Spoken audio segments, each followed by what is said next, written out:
ഓം നമോ നാരായണായ.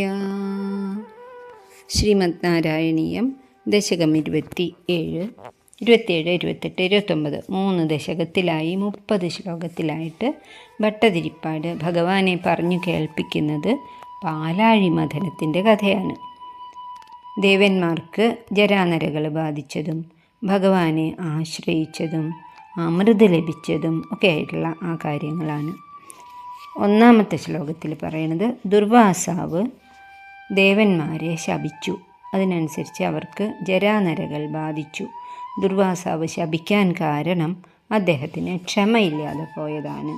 അതിന് കാരണം ഭഗവാന്റെ അംശമല്ല ദുർവാസാവ്, മഹാദേവൻ്റെ അംശമാണ്. അപ്പോൾ ക്ഷമ ഉണ്ടാവണമെങ്കിൽ ക്ഷമയുടെ മൂർത്തിയായിട്ടുള്ള ഭഗവാൻ വിഷ്ണുവിനെ തന്നെ നമസ്കരിക്കണം, ആരാധിക്കണം, പ്രാപിക്കണം എന്നാണ്. കഥ പറയുകയാണെങ്കിൽ തുടക്കം എങ്ങനെയാണെന്ന് വെച്ചാൽ, മഹർഷിമാരിൽ വെച്ച് ഏറ്റവും വലിയ ദേഷ്യക്കാരനായ ദുർവാസാവിനെ ഒരിക്കൽ ഒരു ദിവ്യമായിട്ടുള്ള കൽപ്പകപ്പൂമാല കിട്ടി. ഒരു വിദ്യാധര സ്ത്രീ സ്നേഹത്തോടെ അദ്ദേഹത്തിന് ബഹുമാനത്തോടെ സമ്മാനിച്ചതാണ് ആ മാല. അത് ഒരിക്കലും പാടില്ല, അതിൻ്റെ സുഗന്ധം ഒരിക്കലും കുറയൂല. അതുമാത്രമല്ല, അത് ആരാണോ തലയിൽ വയ്ക്കുന്നത് ആ ആളെ സർവ്വലോകങ്ങളും പൂജിക്കും എന്നാണ്. അത്രയേറെ ദിവ്യത്വമുള്ളതായിട്ടുള്ള ആ മാല ദുർവാസാവ് അത് ആർക്ക് കൊടുക്കണം എന്നിങ്ങനെ ആലോചിച്ചു. ത്രൈലോക്യവന്ദിതനാവണ്ടേ, അപ്പോൾ ദേവേന്ദ്രന് തന്നെ ഇരിക്കട്ടെ എന്ന് കരുതി വളരെ ആദരവോടുകൂടി ദേവേന്ദ്രന് കൊടുക്കുകയാണത്. ദേവേന്ദ്രൻ തൻ്റെ ആനപ്പുറത്തിരുന്ന് ഇങ്ങനെ വരുമ്പോൾ ഈ ദുർവാസാവ് മഹർഷിയെ കണ്ടു. വാസ്തവത്തിൽ ക്ഷമയും വിനയവും ഉള്ള ആളാണെങ്കിൽ ഉടനെ ആനപ്പുറത്തുനിന്ന് ഇറങ്ങി മഹർഷിയെ നമസ്കരിക്കണമായിരുന്നു. ദേവേന്ദ്രന് അഹങ്കാരമുണ്ട്, അതുകൊണ്ട് എണീറ്റതും നമസ്കരിച്ചതും ഒന്നുമില്ല. എന്നാലും തൽക്കാലം ദുർവാസാവ് അതൊന്നും കാര്യമാക്കിയില്ല, ക്ഷമിച്ചു. ആ മാല ദേവേന്ദ്രന് നൽകി. ദേവേന്ദ്രൻ അത് വാങ്ങി വെറുതെ ആനയുടെ മസ്തകത്തിൽ അത് വയ്ക്കുകയും ചെയ്തു.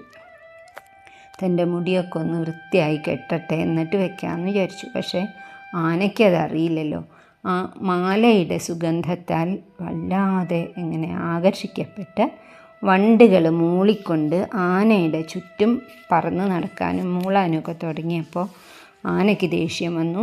അത് തട്ടിയിട്ടു മാല. മാത്രമല്ല താഴത്തിട്ട് ചവിട്ടി തേക്കുകയും ചെയ്തു. ഇതൊക്കെ കണ്ടുകൊണ്ട് ആ ദുർവാസാവ് അവിടെ നിൽക്കുന്നുണ്ടായിരുന്നു. പിന്നെ എന്താ ഉണ്ടായതെന്ന് പറയാൻ പറ്റില്ലല്ലോ, പറയേണ്ട കാര്യമില്ലല്ലോ, ശപിച്ചു.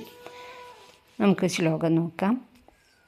ദുർവാസാ സുരവനിതാപ്ത ദിവ്യമാല്യം ശക്രായ സ്വയം ഉപദായ തത്ര ഭൂയ നാഗേന്ദ്ര പ്രതിമൃദിദേ ശശാപ ശക്രം കാക്ഷാന്തി ത്വത് ഇതര ദേവതാംശജാനാം.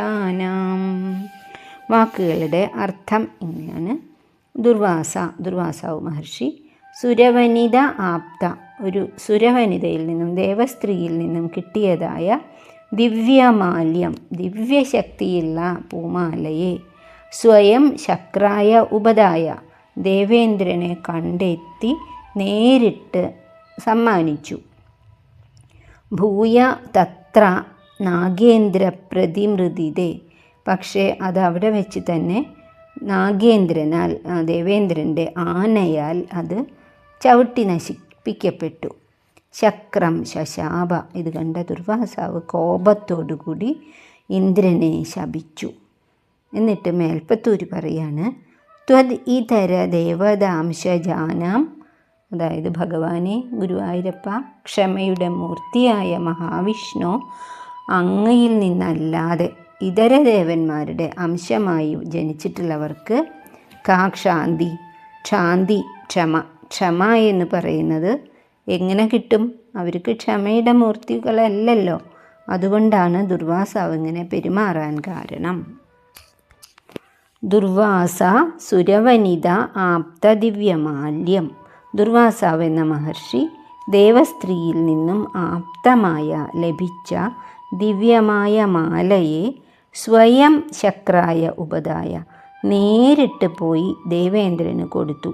ഭൂയ തത്ര നാഗേന്ദ്ര പ്രതിമൃതിതേ. പിന്നീട് ആ മാല ആനശ്രേഷ്ഠനാൽ പ്രതിമൃതിതം ചവിട്ടി മിതിക്കപ്പെട്ടു. ശക്രം ശശാപ. ഇത് കണ്ട ദുർവാസാവ് ഇന്ദ്രനെ ശപിച്ചു. ത്വതിതര ദേവതാംശജാനം. അങ്ങയിൽ നിന്നല്ലാതെ വന്നിട്ടുള്ള അങ്ങയിൽ നിന്നല്ലാതെയുള്ള ദേവന്മാരിൽ നിന്നും വന്നിട്ടുള്ള അംശജാനം, ആ അംശത്തിൽ നിന്നും വന്നിട്ട് ജനിച്ചിട്ടുള്ളവർക്ക് ക്ഷാന്തിക, ക്ഷമ എന്ന് പറഞ്ഞാൽ എന്താണ് എന്ന് പോലും അറിയാൻ വിഷമമാണല്ലോ. ദുർവാസാവ് ഈ മനോഹരമായ ദിവ്യമായ മാല ദേവേന്ദ്രന് കൊടുക്കുമ്പോൾ അതിൻ്റെ മാഹാത്മ്യം ഇത്രയേറെയാണെന്ന് പറഞ്ഞിട്ട് തന്നെയാണ് കൊടുത്തത്. പക്ഷേ ഇന്ദ്രൻ അഹങ്കാരത്തോടെ ആയിക്കോട്ടെ എന്ന് പറഞ്ഞത് വാങ്ങി. പക്ഷേ ഇത്രയൊന്നും ദേവേന്ദ്രനും പ്രതീക്ഷിച്ചിട്ടില്ല. അങ്ങനെ ആനപ്പുറത്ത് വെച്ച് അത് മുടിയിൽ വെക്കാൻ ശ്രമിക്കുമ്പോഴേക്കും ഇങ്ങനെയൊക്കെ ഉണ്ടായിപ്പോയി.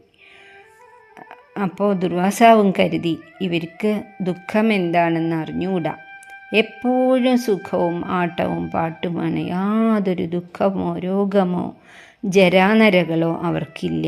അതാണ് അവർക്ക് ഇത്ര അഹങ്കാരം.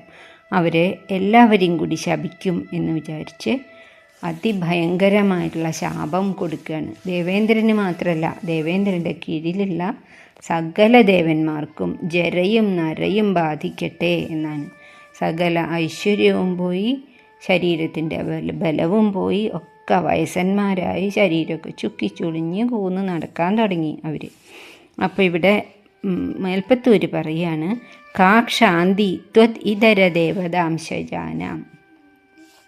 ഈ ദുർവാസാവ് പരമേശ്വരൻ്റെ അംശമാണ്. മഹാദേവൻ്റെ കോപത്തിൽ നിന്നാണത്രേ ഈ ദുർവാസാവ് മഹർഷി ജനിച്ചിട്ടുള്ളത്. അതുകൊണ്ടാണ് ഇത്ര വേഗം ദേഷ്യം വരുന്നത്. വാസ്തവത്തിൽ ഈ മഹർഷിമാരൊക്കെ തപശക്തി നേടാനായിട്ട് എത്രമാത്രം കഠിനമായിട്ടുള്ള വ്രതങ്ങളും ചിട്ടകളും ഒക്കെ എടുത്തിട്ടുള്ളതാണ്. എന്നിട്ടാണിത് കിട്ടുന്നത്, തപസ്സിൻ്റെ ഈ അനുഗ്രഹ ശക്തികൾ. എന്നിട്ടും അവരിങ്ങനെ പ്രവർത്തിച്ച് തപശക്തിയെ വെറുതെ കളയാണല്ലോ.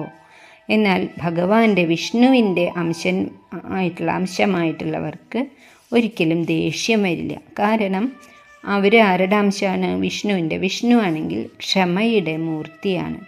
അങ്ങനെ ക്ഷമയുടെ മാഹാത്മ്യം കൂടി ഈ ശ്ലോകത്തിൽ അദ്ദേഹം നമുക്ക് പറഞ്ഞു തരികയാണ്. ക്ഷമാ വശീകൃതിർലോകേ ക്ഷമയാ കിം ന സിദ്ധ്യതി. ക്ഷമ ശക്താനാം ഭൂഷണം ക്ഷമ എന്നൊക്കെ കേട്ടിട്ടുണ്ടാവുമല്ലോ. ശക്തന്മാർക്കും അശക്തന്മാർക്കും അലങ്കാരം തന്നെയാണ് ക്ഷമ.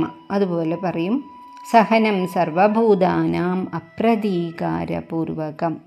പ്രതികാര ബുദ്ധിയില്ലാതെ നമുക്ക് എന്തെങ്കിലും മറ്റുള്ളവർ കാരണമാണ് എന്ന് തോന്നിയാൽ പോലും അത് ചിന്തിക്കാൻ പാടില്ല. അവർ കാരണമാണ്, ആ അനുഭവം കാരണമാണ് ഞാനിങ്ങനെ ആയത്, അങ്ങനെ ചിന്തിക്കാതെ എല്ലാത്തിനെയും പ്രതികാര ബുദ്ധിയില്ലാതെ സ്വീകരിക്കണം.